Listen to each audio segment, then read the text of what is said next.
Everyone, स्वागत है आप सभी का आपके अपने एजुकेशनल प्लेटफॉर्म डीएलएड टीचर्स पर। आज हमारा जो डीएलएड फर्स्ट सेमेस्टर का सेकंड पेपर जो हमारा शिक्षण अधिगम के सिद्धांत का है उसकी क्लास होने जा रही है। इससे पहले की जो क्लास थी हमारी पहली, उसमें आपको सिलेबस बताया गया था शिक्षण अधिगम के सिद्धांत का, और इससे पहले वाली क्लास में हमारा चैप्टर 1 जो है वो कंप्लीट हो चुका है। तो आप लोग वो क्लास देखना मत भूलिएगा। और आज हमारा जो है सेकंड चैप्टर डिस्कस होने जा रहा है। तो जो हमारा सेकंड चैप्टर है वह संप्रेषण यानी कि कम्युनिकेशन। अच्छा, चैप्टर को पढ़ाने से पहले मैं आप लोगों से कुछ बातें करना चाहूँगी, जिसमें मैं आपको बता दूं कि आपको हमारे चैनल पर ऑल सब्जेक्ट्स के हैंड रिटन नोट्स बिल्कुल फ्री में प्रोवाइड करवाए जाएंगे। एंड अभी आप लोग साथ में नोट्स बनाते चलिए, और जब आपका एग्ज़ाम का टाइम आएगा उससे आपको 1 महीने पहले PDF भी प्रोवाइड करवा दी जाएगी, वो भी फ्री में। लेकिन मैं आपसे ये कहना चाहूँगी कि आप लोग PDF के भरोसे ना बैठें, अपने हैंड रिटन नोट्स बनाएं, क्योंकि लिखते हुए बहुत सी चीज़ें जो होती हैं हमें समझ आ जाती हैं, तो हमें रटने की आवश्यकता नहीं पड़ती है।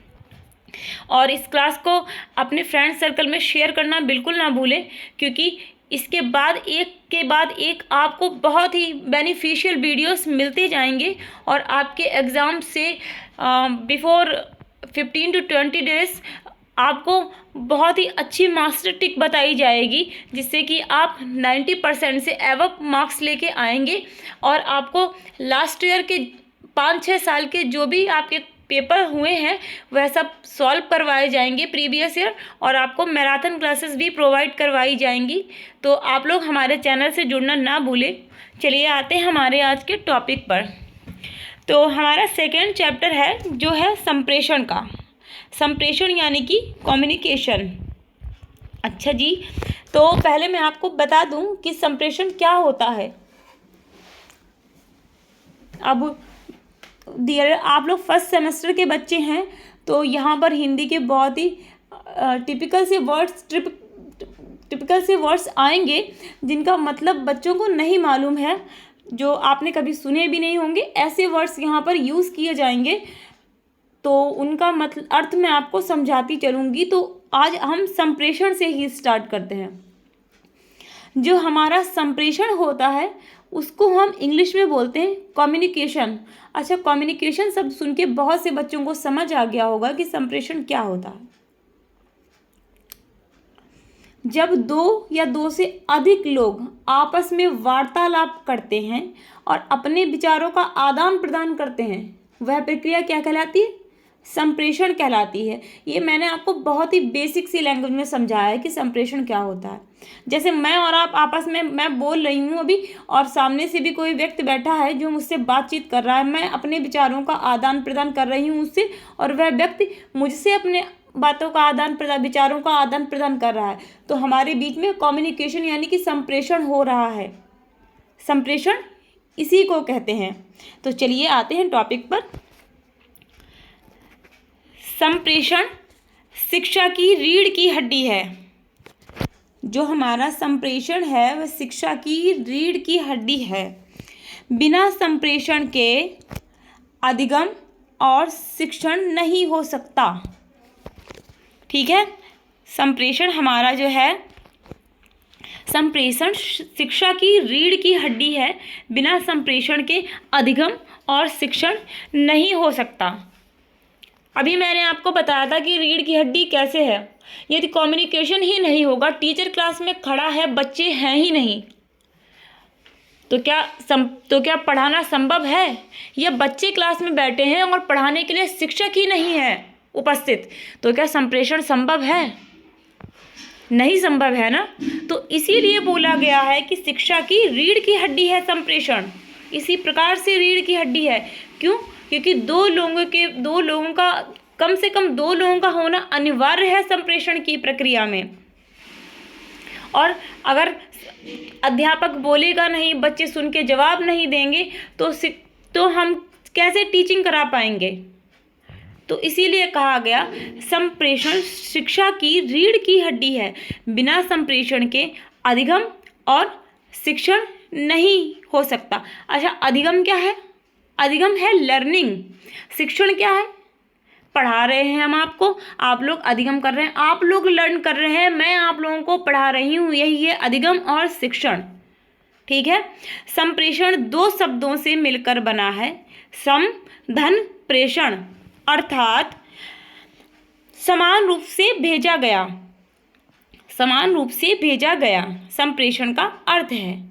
अच्छा, संप्रेषण को अंग्रेजी में कम्युनिकेशन कहते हैं। कम्युनिकेशन शब्द की उत्पत्ति लैटिन भाषा के कम्युनिस शब्द से हुई है, जिसका अर्थ होता है सामान्य बनाना, टू मेक कॉमन, किसी चीज़ को सामान्य बना देना। तो संप्रेषण जो है हमारा दो शब्दों से मिलकर बना है, सम धन प्रेषण, अर्थात समान रूप से भेजा गया। कम्युनिस्ट शब्द से लिया गया है। कम्युनिकेशन जो है इसकी सब उत्पत्ति जो है कहाँ से हुई है? लैटिन भाषा के शब्द कम्युनिस्ट से हुई है। ठीक है, जिसका अर्थ है सामान्य बनाना, किसी चीज़ को सामान्य बना देना। आपस में हम बातचीत कर रहे हैं, जैसे अभी आपको संप्रेषण का अर्थ मालूम नहीं था, बहुत से बच्चे यहाँ पर हैं उन्होंने कभी सुना ही नहीं था। अब भाई कम्युनिकेशन तो सबने सुना था, लेकिन संप्रेषण एक ऐसा वर्ड है जो नहीं सुना था बच्चों ने। अब क्या हुआ, मैंने आपको पढ़ाया, आपने सुना, चीज़ें सामान्य हुई। कैसे हुई? आपको पता चल गया जो संप्रेषण है वही कम्युनिकेशन है, जो कम्युनिकेशन है वही संप्रेषण है। ठीक है, तो क्या हुआ, इससे चीज़ें सामान्य हो गई ना। पहले आपको लगा होगा पता नहीं कि क्या वर्ड है ये, इसका क्या मतलब है, संप्रेषण पता नहीं क्या है, मैंने तो कभी सुना ही नहीं है। अब जब मैंने आपको बताया तो वही चीज़ बहुत ही सामान्य रूप से आपके सामने आ गई और बहुत ही सामान्य हो गई। आपको पता चल गया कि अरे भाई, हम तो जिसको बोलते थे आज तक कम्युनिकेशन, उसको हिंदी में संप्रेषण बोलते हैं। ठीक है, चलिए आगे बढ़ते हैं। आई होप आप लोगों को समझ में आ गया होगा। संप्रेषण विचारों, सूचनाओं और भावनाओं को, संप्रेषण विचारों, सूचनाओं और भावनाओं को एक व्यक्ति से दूसरे व्यक्ति तक मौखिक, लिखित या अन्य तरीकों से व्यक्त करने की प्रक्रिया है। चलिए समझते हैं। देखिए, सबसे पहले हमारे मन में कोई विचार आया। ठीक है, विचार हमारे मन में आया, अब हम उस विचार को अपने ही मन में रखे बैठे रहें, किसी से नहीं कह रहे हैं। तो अगर हमें कोई बहुत ही बड़ी, मान लीजिए कोई समस्या है हमारी लाइफ में, कोई बहुत बड़ी समस्या है और उस चीज़ को हम सोच रहे हैं, उस चीज़ की वजह से हम बहुत ही परेशान भी हैं और हमारे मन में विचार आ रहे हैं बहुत तरह के आ रहे हैं कि माँ काश कोई ऐसा हो जिससे मैं बोल दूँ, वो मुझे समझ ले। ठीक है, लेकिन उसके लिए आपको क्या आवश्यक है? दूसरे से जब आप बात करोगे तभी तो वो व्यक्ति आपकी समस्या का समाधान हो सकता है, आपको बता दे। तो वो कैसे बताएगा? एक संप्रेषण के जरिए से तो बताएगा। या तो आप अपनी बात को मौखिक रूप से सामने से बैठा के बता देंगे, फ़ोन कॉल पर बात कर लेंगे कि देखिए भाई मुझे ऐसी ऐसी प्रॉब्लम है, तो आपका कोई फ्रेंड है वो भी आपको बता रहा है, ठीक है ये प्रॉब्लम है, इसका ऐसा सोल्यूशन ये कर लो तो ठीक हो जाएगा। ये क्या हुआ, हमारा मौखिक संप्रेषण हो गया। अब इसी प्रकार से पहले तो हमारी चिट्ठियाँ चलती थी, अब उसका तो बहुत ही कम हो गया, सिर्फ सरकारी कामों में रह गई हैं ये सब चीज़ें। हमारी रेगुलर लाइफ में ये सब चीज़ें बिल्कुल ख़त्म हो गई हैं। पहले तो ये चीज़ें बताई जाती थी कि चिट्ठियाँ चलती थीं। ठीक है, हमारे जो हैं बड़े बुजुर्ग, उनसे पूछिए तो बताते हैं कि चिट्ठियाँ चलती थीं तो ऐसे होता था मौखिक संप्रेषण, लिखित संप्रेषण। तो लिखित संप्रेषण में अब क्या है कि वही बात है जो आपने मौखिक रूप से अपने मित्र के साथ साझा की जो बात, और उस समस्या का समाधान आपके मित्र ने आपको बताया। अब वही चीज़ है कि अब आप नहीं, एकदम से कोई प्रॉब्लम ऐसी है कि आप नहीं बोल सकते, अब भाई आप कॉल पे बात नहीं कर सकते अपनी फ्रेंड से, ठीक है, तो अब आप क्या कह रहे हो कि भाई सभी लोग मौजूद हैं, चलिए हम ऐसा करते हैं, व्हाट्सएप पे एक मैसेज कर देते हैं अपने फ्रेंड को। ठीक है, अब आप अपनी फ्रेंड के को मैसेज कर रहे हैं, ठीक, कि देखो मुझे ऐसी ऐसी प्रॉब्लम है, तुम्हारे पास कोई सॉल्यूशन है क्या इसका? तो आपकी जो भी मित्र है वो भी उधर से लिख के भेजेगी कि हाँ मेरे पास ऐसा ऐसा सॉल्यूशन है, तुम ये कर लो। ये हमारा क्या हुआ, ये हमारा लिखित संप्रेषण हो गया। ठीक है, तो यही बात कही जा रही है हमारी। चलिए पढ़ते हैं।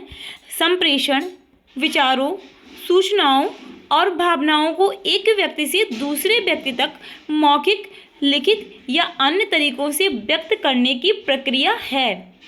ठीक, आई होप आप लोग समझ रहे होंगे मैं जो भी आप लोगों को समझा रही हूँ।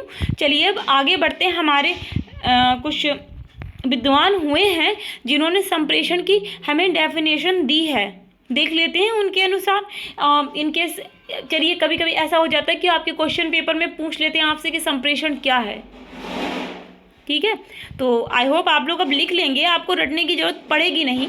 मैं ऐसा सोचती हूँ कि मैंने आपको उस हद तक समझा पाया होगा कि आप लोगों को शायद ये सब चीज़ें रटने की आवश्यकता नहीं पड़ेंगी, और आप लोग जहाँ तक हो सके रटने से बचिए। ठीक है, चलिए एंडरसन के अनुसार संप्रेषण क्या है देखते हैं।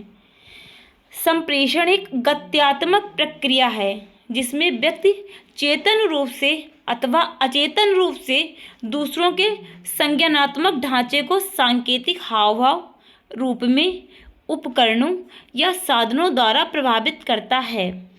ये हमारे एंडरसन महोदय कहते हैं कि संप्रेषण एक गत्यात्मक प्रक्रिया है जिसमें व्यक्ति चेतन रूप से अथवा अचेतन रूप से, ठीक, दूसरों के संज्ञानात्मक ढांचे को सांकेतिक हाव भाव रूप में उपकरण, हाव भाव रूप में उपकरणों या साधनों द्वारा प्रभावित करता है। ठीक, आगे देखते हैं। हमारे एडगर टेले के अनुसार क्या है संप्रेषण। संप्रेषण विचार विनिमय की मनोदशा में विचारों तथा भावनाओं को परस्पर जानने तथा समझने की प्रक्रिया है। वही बात मैंने अभी आपको बताई थी ना, विचारों का विनिमय हो रहा है। ठीक है, और दूसरे की जैसे संप्रेषण विचार विनिमय की मनोदशा और विचारों तथा भावनाओं को परस्पर जानने तथा विनिमय हो रहा है कि भाई हमने बताया आपको कि ऐसी ऐसी बात है, मुझे ये समस्या, तो सामने से उसका सॉल्यूशन कोई दे रहा है, तो विचार विनिमय ही तो हुआ एक तरीके से कि तुम मुझे दो तो मैं तुम्हें दे दूं, तुम मुझे अपनी प्रॉब्लम बताओ तो मैं तुम्हें सॉल्यूशन दे दूं। ठीक, तो दूसरे की मनोदशा और विचारों तथा भावनाओं को परस्पर जानने और समझने की प्रक्रिया को संप्रेषण कहते हैं। एडगर महोदय हमारे कहते हैं ये बात। ठीक है, चलिए अब हमारे नेक्स्ट देखते हैं। न्यूमर तथा समर के अनुसार संप्रेषण दो या दो से अधिक व्यक्तियों द्वारा विचारों, तथ्यों, मतों तथा भावनाओं का आदान प्रदान करने की कला है। वही बात, यही सारे हमारे जितने भी ये लोग हुए हैं मनोवैज्ञानिक, वो बता रहे हैं, हमारे जितने भी ये लोग हुए हैं, ये लोग जो बता रहे हैं, सबकी बात एक ही है, बस कुछ वर्ड्स का खेल है जो पलट दिए गए हैं, बाकी बात सबने एक ही कही है। इन्होंने भी, न्यूमन और समर ने क्या कहा है, संप्रेषण दो या दो से अधिक व्यक्तियों तथा विचारों। ठीक, वही बात है कि ये अकेले संप्रेषण नहीं हो सकता ना, हमें कम से कम 2 व्यक्ति चाहिए। तो वही बात कही है, 2 या 2 से अधिक व्यक्तियों द्वारा विचारों, अपने विचार, अपने तथ्यों, अपना मत जो है हम रख रहे हैं, अपनी भावनाएं जो हमारे मन में भावनाएं हैं, वह उन सभी का आदान प्रदान करने की कला को संप्रेषण कहते हैं। ठीक, चलिए आगे बढ़ते हैं।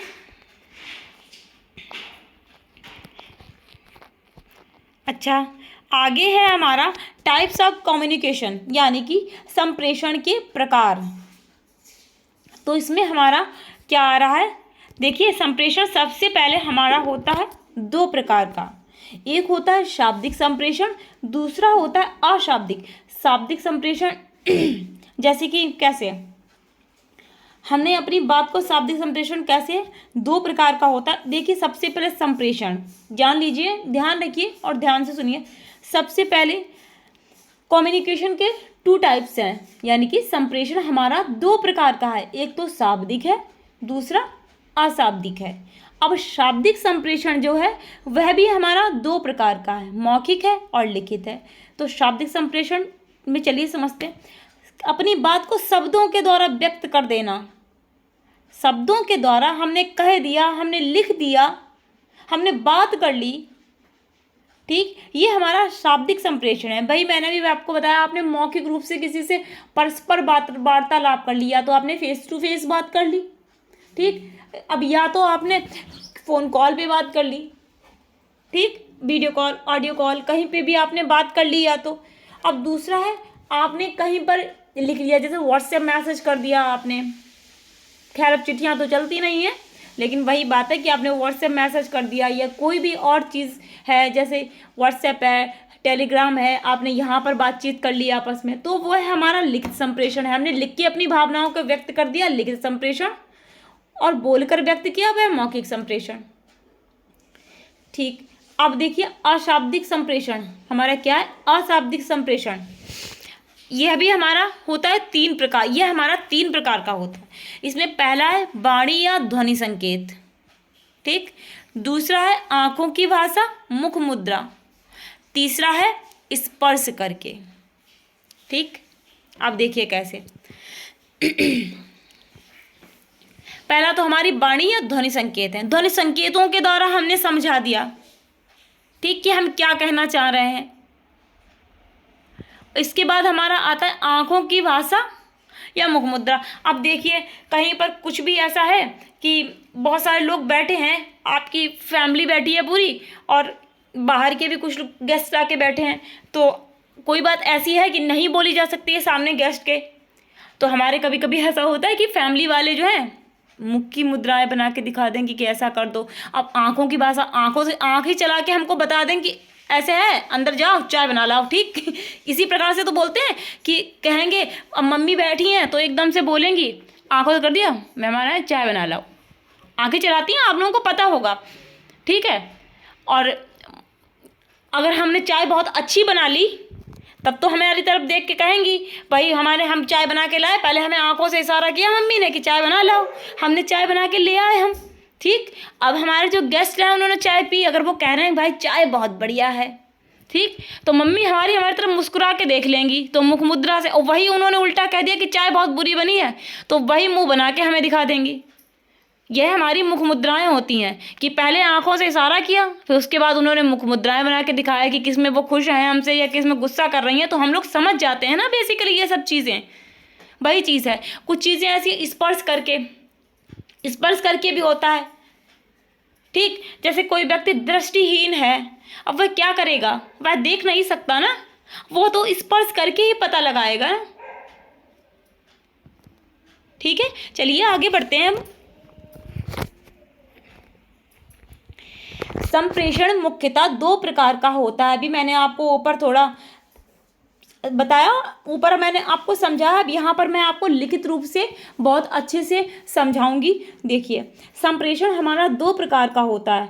अभी मैंने आपको बताया था कि संप्रेषण 2 प्रकार का होता है। एक होता है शाब्दिक में हमारा होता है 2 प्रकार का, शाब्दिक संप्रेषण भी मौखिक और लिखित। दूसरा हमारा होता है अशाब्दिक यानी नॉन वर्बल कम्युनिकेशन, इसमें हमारी मुख मुद्राएं होती हैं, ठीक, स्पर्श होता है, ध्वनि होती है, ठीक, ये होता है। चलिए देखते हैं हमारा शाब्दिक संप्रेषण क्या है। शाब्दिक संप्रेषण के अंतर्गत हमारा जो है वह शाब्दिक संप्रेषण में सदैव भाषा का प्रयोग किया जाता है। अब भाषा का प्रयोग किया जाएगा चाहे आप सामने बैठ के 2 या 2 से अधिक व्यक्ति कम्युनिकेशन कर रहे हैं, आपस में वार्तालाप कर रहे हैं, या आप फ़ोन कॉल्स पे बात कर रहे हैं, या आप व्हाट्सएप पे मैसेज कर रहे हैं किसी को, ठीक। भाषा का प्रयोग तो हो रहा है ना। अपनी बात, कोई मन की बात, जो भी आपको अपने फ्रेंड से बात करनी थी, अपनी फैमिली में बात करनी थी आपको, तो अगर आपने लिखा भी है तो लिखत में भी तो किसी न किसी भाषा का उपयोग आपने किया है। जहाँ से आप बिलोंग करते हैं वहाँ की भाषा का ही तो आपने प्रयोग किया। तो इसीलिए कहा जाता है कि शाब्दिक संप्रेषण यानी कि वर्बल कम्युनिकेशन जो हमारा है उसमें शाब्दिक संप्रेषण में सदैव भाषा का प्रयोग किया जाता है। यह संप्रेषण 2 प्रकार का होता है। अब 2 प्रकार में हमारा क्या है, मौखिक संप्रेषण। देखिए अभी मैंने आपको बताया था मौखिक संप्रेषण होता है। मौखिक संप्रेषण में हमारा है जब कोई सूचना या संवाद मुख से उच्चारण कर प्रेषित किया जाए तो इसे मौखिक संप्रेषण कहते हैं। कोई भी बात है हमारी, हमने बोल दिया, अब हमारा क्या है मौखिक संप्रेषण कैसे है। देखिए कोई भी बात थी वो मुझे बतानी थी अपनी फैमिली मेम्बर्स को, ठीक। मैंने आके घर पे बोला कि मम्मी पापा भैया दीदी ऐसा ऐसा है सब, देखिए ठीक, तो मैंने अपनी बात को ओरली बोला ना, अपने मुंह से बोली बात।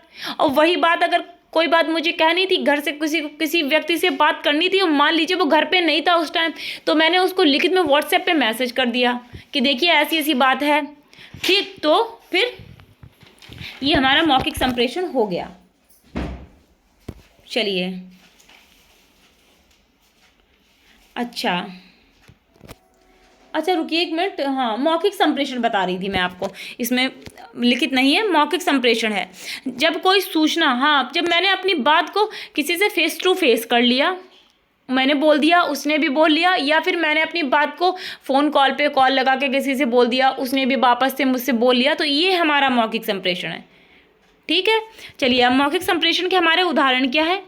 भाषण, फ़ोन पर बात करना, कहानी, सामूहिक चर्चा और प्रश्नोत्तर। इसमें लिखित का नहीं है, ये सिर्फ मौखिक की बात हो रही है यहाँ पर। ठीक, तो इसमें हमारा आ जाएगा भाषण पहले तो, फिर दूसरा फ़ोन पर बात करना, फिर किसी को कहानी सुना रहे हैं, हम क्लास में खड़े होकर बच्चों को कहानी सुना रहे हैं, देखो बेटा ऐसा है। ठीक, फिर सामूहिक चर्चा, हम किसी विषय पर बैठ के समूह में चर्चा कर रहे हैं, हम अपने बच्चों से ही चर्चा कर रहे हैं, क्लास में पढ़ा रहे हैं, बच्चों से चर्चा कर रहे हैं, बेटा ऐसा ऐसा है, तो बच्चे भी हमें जवाब दे रहे हैं, जी मैम ऐसा है, तो वो सामूहिक चर्चा हो गई। प्रश्नोत्तर, हमने बच्चे से प्रश्न पूछा, बच्चे ने हमें उत्तर दिया, मौखिक संप्रेषण हुआ ना, मैंने भी ओरली क्वेश्चन पूछा, बच्चों ने मुझे ओरली आंसर किया। ठीक, ये भी हमारे मौखिक संप्रेषण के सब उदाहरण हैं। चलिए आगे बढ़ते हैं। इसमें हमारा अब दूसरा है लिखित संप्रेषण। हमारा जो शाब्दिक संप्रेषण है दो प्रकार का होता है। सबसे पहले संप्रेषण दो प्रकार का होता है, शाब्दिक, अशाब्दिक। अब शाब्दिक संप्रेषण में दो होते हैं, एक मौखिक एक लिखित। मौखिक मैं आपको समझा चुकी हूँ, लिखित हमारा ये है। चलिए, किसी सूचना, विचार, ये विचार है, आप लोग देख लीजिएगा, थोड़ा उधर साइड हो गया है। किसी सूचना, विचार या संदेश को लिखित रूप में व्यक्त करना लिखित संप्रेषण कहलाता है। अब कोई भी बात थी या कोई सूचना मुझे देनी थी, मैंने लिखित रूप में प्रस्तुत कर दी। ठीक, अगर मुझे कोई मान लीजिए किसी चीज़ के बारे में मुझे जानकारी करनी है, जानकारी प्राप्त करनी है, तो हम कोई भी चीज़ जानना चाहते हैं, जैसे सरकारी तौर पे चीज़ें होती है ना, उसमें जैसे RTI डाल देते हैं, तो हम लिखित रूप में ही तो डालते हैं कि भाई मुझे इस चीज़ की जानकारी चाहिए कि ऐसा क्यों है, राइट टू इन्फॉर्मेशन जिसको बोलते हैं, तो हम उसको लिखित तौर पे ही तो करते हैं। ऐसा तो नहीं ओल्डली जाके पूछते हैं कि ऐसा क्यों हो गया भाई, बताओ, जवाब चाहिए मुझे, नहीं ना। तो ये चीज़ें हैं, तो इसीलिए कहते हैं किसी सूचना, विचार या संदेश को लिखित रूप में व्यक्त करना लिखित संप्रेषण कहलाता है। इसका उदाहरण क्या है देख लीजिए। पत्र, ईमेल कर दिया, टेलीग्राम, समाचार पत्र, रिपोर्ट एवं नोट। ठीक है, चलिए आगे बढ़ते हैं। अब हमारा है अशाब्दिक संप्रेषण। इसमें देखिए भाषा का प्रयोग नहीं होता। अशाब्दिक में हमारा जो शाब्दिक संप्रेषण है सिर्फ उसमें ही भाषा का प्रयोग होता है। सॉरी, चलिए आगे बढ़ते हैं। अशाब्दिक संप्रेषण, इसमें भाषा का प्रयोग नहीं किया जाता है। इसमें वाणी, संकेतों से, आँखों से, मुंह के हाव भावों से एवं स्पर्श, संपर्क आदि से संप्रेषण किया जाता है। मैंने आपको भी पढ़ाया था ऊपर कि इसमें भाषा का प्रयोग नहीं होता, इसमें हम वाणी का प्रयोग, वाणी संकेतों का प्रयोग करते हैं। ठीक है, आँखों से और मुख के हाव भावों से वार्तालाप करते हैं, स्पर्श कर लेते हैं, उससे वार्तालाप होता है। और ये हमारा जो है अशाब्दिक संप्रेषण, ये 3 प्रकार का होता है। चलिए इसको समझ लेते हैं। चलिए, वाणी या ध्वनि संकेत संप्रेषण हमारा क्या होता है? अशाब्दिक संप्रेषण का ये पहला भाग है, वाणी या ध्वनि संकेत संप्रेषण। इस संप्रेषण में विचारों, भावनाओं की अभिव्यक्ति छोटे छोटे समूहों में आमने सामने रहकर वाणी द्वारा की जाती है। ठीक है, कैसे? जैसे कि क्या हुआ, कोई बात हो रही है बीच में, तो हमने बीच में बोलते ठीक है, ठीक नहीं मतलब ठीक है नहीं बोलते, हम लोग बोलते हैं वार्तालाप कोई हो रही, बहुत किसी ने बात की, हम बीच में बस इतना बोले ठीक, हाँ है, ठीक है, इतनी बात है, इस तरह से बोल रहे हम, बीच में बोलते हैं हाँ, हैं। ठीक है, इतना मतलब बहुत ही कम बोले हम, जिसमें इसको कहते हैं वाणी या ध्वनि संकेत संप्रेषण। ठीक, चलिए, आंखों की भाषा और मुख मुद्रा। एक अध्यापक के लिए छात्र की मुख मुद्रा अहम भूमिका निभाती है। मुख मुद्रा के माध्यम से भय, क्रोध, प्रसन्नता, शोक, आश्चर्य आदि का संप्रेषण सरल हो जाता है। देखिए कैसे, अध्यापक है, कक्षा में पढ़ा रहे हैं और बच्चों से प्रश्न पूछा उन्होंने। अब क्या हुआ, एक बच्चा है जो कि बहुत भय लगता है उसको अध्यापक से कि ऐसा ना हो कि क्वेश्चन गलत हो जाए तो टीचर मुझे मारे। तो क्या है, बच्चे के मुख मुद्रा से पता लगाया जा सकता है कि इस बच्चे को बहुत ही डर लग रहा है। ठीक, बच्चे को भय लग रहा है, ये चीज़ें बच्चे की मुख मुद्रा को देखकर पता लगाया जा सकता है। तो यही हमारा है, इसका उदाहरण है मूक बधिर बच्चे जो बोल नहीं सकते। ठीक है, फिर से हम आपको एक बार बताते हैं, आंखों की भाषा, मुख मुद्रा। एक अध्यापक के लिए छात्र की मुख मुद्रा अहम भूमिका निभाती है। मुख मुद्रा के माध्यम से भय, क्रोध, प्रसन्नता, शोक, आश्चर्य आदि का संप्रेषण सरल हो जाता है। अब हमारा इसी में तीसरा है स्पर्श करके। स्पर्श करके देखिए, स्पर्श के माध्यम से व्यक्ति अपनी भावनाओं एवं विचारों को अभिव्यक्त करने में सफल हो जाता है। माँ के हाथ का एक स्पर्श प्यार का द्योतक है, प्रशंसा की एक शाबाशी, प्यार का एक चुंबन अभिव्यक्ति का साधन है। ठीक, अब देखिए कैसे, मान लीजिए हमने कोई अब हमारी माँ आई हमारे पास और बहुत उन्होंने प्यार से हमारे सर पे, हमारे बालों पे हाथ फिराया, तो उन्हें कुछ बोलने की आवश्यकता नहीं है। अब उन्होंने शब्दों का प्रयोग नहीं किया, भाषा का प्रयोग नहीं किया, उनके बस हाथ के स्पर्श से जो हमारे सर पर फिराया गया, हमें मालूम चल गया कि माँ ने हमें प्रेम किया। स्पर्श मात्र से हमें ज्ञात हो गया कि हमारी माँ ने हमें प्रेम किया। अब हम बहुत अच्छा कुछ करके आए और हमारे पीठ पे एकदम से हाथ मारा गया और शाबाशी हमें दी गई कि बहुत बढ़िया शाबाश। कहा नहीं गया हमसे ये बात, बहुत बढ़िया शाबाश नहीं कहा, बस पीठ थपथपा दी गई हमारी। ठीक, हमें पता चल गया कि ये हमारे लिए हमें शाबाशी दी जा रही है। तो स्पर्श करके भी संप्रेषण होता है, यही बात है। ठीक है, इसका उदाहरण है दृष्टिहीन बालक। चलिए आगे बढ़ते हैं, संप्रेषण की प्रक्रिया। अच्छा, चलिए, ये हमारा जो था आज का लेक्चर हम यहीं पे ख़त्म करते हैं, नहीं तो फिर क्लास हमारी बहुत बड़ी हो जाएगी। और ये संप्रेषण की जो प्रक्रिया है ये हम आपको अपने कल के लेक्चर में पढ़ाएंगे।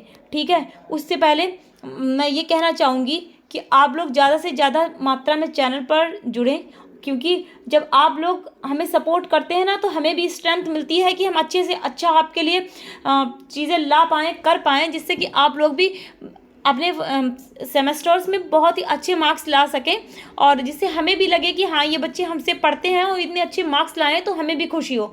लेकिन इसके लिए आपको हमें सपोर्ट करना पड़ेगा, तभी हमारा भी मन ये करेगा कि हम अच्छे से अच्छा कंटेंट ढूंढ के आपके लिए लाएं। ठीक, तो थैंक्स फॉर वॉचिंग, आज के लिए इतना ही। Bye bye, see you, take care, see you soon, bye bye.